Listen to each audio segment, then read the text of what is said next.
करते हैं हम सियासी ढाबे का, जहां आज की सबसे दिलचस्प खबर मौजूद है। प्रयागराज में महाकुंभ के अब 1 हफ्ते और बचे हैं। हालांकि संगम में आस्था की डुबकी लगाने के लिए अब भी रोजाना 1.25 करोड़ श्रद्धालु प्रयाग पहुंच रहे हैं। इतनी बड़ी भीड़ को संभालने में रेलवे को दिक्कत भी हो रही है। सड़कों पर ट्रैफिक का तांता लगा हुआ है, लेकिन अब इसे लेकर लखनऊ से दिल्ली और दिल्ली से कोलकाता तक जमकर सियासत हो रही है। यूपी में आज से विधानसभा का बजट सत्र शुरू हुआ है और समाजवादी पार्टी ने राज्यपाल के अभिभाषण में भी नारेबाजी की। समाजवादी पार्टी यूपी सरकार पर महाकुंभ में मरने वालों का आंकड़ा छिपाने का आरोप लगा रही है, तो पश्चिम बंगाल की मुख्यमंत्री ममता बनर्जी महाकुंभ को मृत्यु कुंभ बता रही हैं।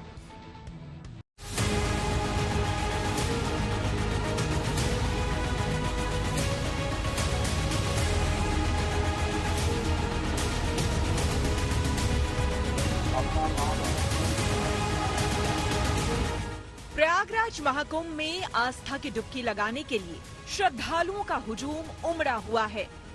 हर गुजरते दिन के साथ महाकुंभ स्नान के नए रिकॉर्ड बन रहे हैं। जल्दी ही संगम में डुबकी लगाने वालों की संख्या 60 करोड़ पार करने वाली है और हर दिन भीड़ बढ़ती ही जा रही है। जिस आयोजन पर पूरे देश की नजर है, उस पर सियासत भी रोज हो रही है। बीजेपी इसे सफल आयोजन बता रही है, पर विरोधी भगदड़ पर सरकार को घेर रहे हैं। दिल्ली में रेलवे स्टेशन पर भगदड़ को लेकर कांग्रेस सड़क पर है। लखनऊ में विधानसभा के भीतर से बाहर तक समाजवादी पार्टी मौनी अमावस्या को हुई मौतों को लेकर सरकार को घेर रही है। पश्चिम बंगाल की मुख्यमंत्री ममता बनर्जी तो सबसे एक कदम आगे बढ़ गई। उन्होंने महाकुंभ को मृत्यु कुंभ कह दिया। মহাকুম্ভ আমি নাইবা বললাম, ওটা এখন মৃত্যু কুম্ভ হয়ে গেছে। মৃত্যু কূপের মতো আমি মহাকুম্ভকে সম্মান করি, আমি শ্রদ্ধা জানাই, পবিত্র গঙ্গা মাকে আমি সম্মান করি। কিন্তু প্ল্যানিং না করে এত হাইপ তুলে এত লোকের মৃত্যু বললেন 30 জন, কথাটা কি সঠিক? কত ডেড বডি ভাসিয়ে দিয়েছেন নদীতে। इसको मृत्यु कुंभ बताना कहीं न कहीं उस सनातन परंपरा का, हमारी संस्कृति का, हमारी सामाजिक एकजुटता का, हमारे पर्वों का, इन सब का अपमान है। और ममता बनर्जी का यह पश्चिम बंगाल की मुख्यमंत्री ममता बनर्जी का यह बयान बहुत ही दुर्भाग्यपूर्ण है। हमारी सनातन परंपरा का माखौल उड़ाने वाला है और यह उनको इन परंपराओं की सोच नहीं है, समझ नहीं है। उत्तर प्रदेश में बजट सत्र शुरू हुआ है। इसके ठीक पहले लखनऊ में कुछ ऐसी तस्वीरें दिखी। अस्थि कलश लेकर यूपी सरकार की नैतिकता पर सवाल उठाए जा रहे थे। हाथ में तख्तियां भी थी, इन आरोपों के साथ कि योगी सरकार महाकुंभ में हुई मौत के आंकड़े छुपा रही है। सरकार को घेरने के लिए कुछ लोगों ने अवैध तरीके से अमेरिका गए भारतीयों को जिस तरीके से जंजीरों में वापस भेजा गया, उसे मुद्दा बनाया। हालांकि सबसे ज्यादा शोर महाकुंभ में हुई भगदड़ पर ही हुआ। इतनी असंवेदनशील सरकार नहीं देखी है। ये ढोंगी सरकार है, केवल सरकारी धन का दुरुपयोग कर रही है। व्यवस्था और आस्था के नाम पर समन्वय न बना पाई हो तो ऐसी सरकार को तो इस्तीफा देना चाहिए। और इसने केवल सरकारी धन का अपनी पीआर बढ़ाने के लिए सरकारी धन का दुरुपयोग किया है। देखिए, अखिलेश जी को इतना दुनिया के जो सबसे बड़ा जो धार्मिक आयोजन हो रहा है, दुनिया का सबसे बड़ा धार्मिक आयोजन, ये इनको रास नहीं आ रही है। क्योंकि जब ये मुख्यमंत्री थे तो ये सिपाही महोत्सव कराते थे, सिपाही में हवाई अड्डा बनवाते थे, जिस हवाई अड्डा पर कोई जहाज नहीं उतरती है। हजारों करोड़ रुपया पर सरकार का खर्च कर दिए फिल्मी दुनिया के लोगों को एक दिन सभा में बुलाने के लिए। आज कुंभ से दर्जनों देश की जितनी जनसंख्या होगी उससे ज्यादा लोग डुबकी लगा चुके हैं।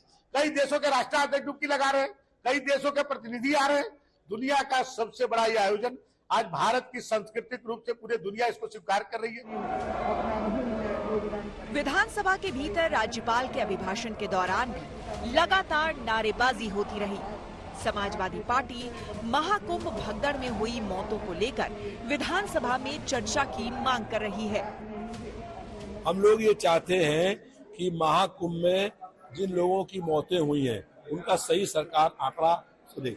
जो सरकार रोज लोगों के नहाने वाले की गिनती बता रही थी, वो आज तक बता नहीं पाई कि कितने लोगों की मौत हुई है, और जिन लोगों की मौत हुई है उन लोगों को 1 करोड़ रुपया सरकार मुआवजा देने का काम करे, जिन लोगों की मांग है। पार्टी का नेगेटिव नैरेटिव पूरी तरह से फ्लॉप हो गया है। उनके रिजीम की घटनाओं को जनता भूली नहीं है। प्रदेश में गुंडाराज था, भाई भतीजावाज था। अब प्रदेश आम जनमानस के लिए, प्रदेश के वातावरण को बेहतर से बेहतर बनाने के लिए, इंफ्रास्ट्रक्चर को मजबूत करने के लिए हमारी सरकार काम कर रही है। देखिए, आप जानते हैं समाजवादी पार्टी का हमेशा सनातन का विरोध करती रही है, और आने वाले समय में समाजवादी पार्टी को इसका खमियाजा भुगतना पड़ेगा। महाकुंभ को लेकर अब एक नया विवाद शुरू हो गया है। दरअसल पिछले साल दिसंबर में संगम के जल को लेकर एनजीटी में याचिका दायर की गई थी, जिस पर एनजीटी ने रिपोर्ट मांगी। 3 फरवरी को central pollution control board CPCB ने कोर्ट में अपनी रिपोर्ट पेश की। कहा कि करोड़ों लोगों के स्नान करने की वजह से संगम में पॉल्यूशन लेवल बढ़ गया है और वहां का पानी स्नान के लायक नहीं है। सीपीसीबी ने बताया कि उन्होंने 12 जनवरी से 24 जनवरी के बीच पानी का सैंपल लिया था। इसे समाजवादी पार्टी ने मुद्दा बना लिया है, जबकि यूपी सरकार के मंत्री कह रहे हैं कि संगम पर पानी में कोई गंदगी नहीं है। जो नमामि गंगे के नाम पर योजना बनी थी और 20,000 करोड़ की योजना थी, 20,000 करोड़ की योजना में कानपुर और प्रयागराज में कितना काम हुआ, इसका जाकर के आप भौतिक सत्यापन करा सकते हैं। इसका आप सीएजी रिपोर्ट से भी आप जानकारी कर सकते हैं।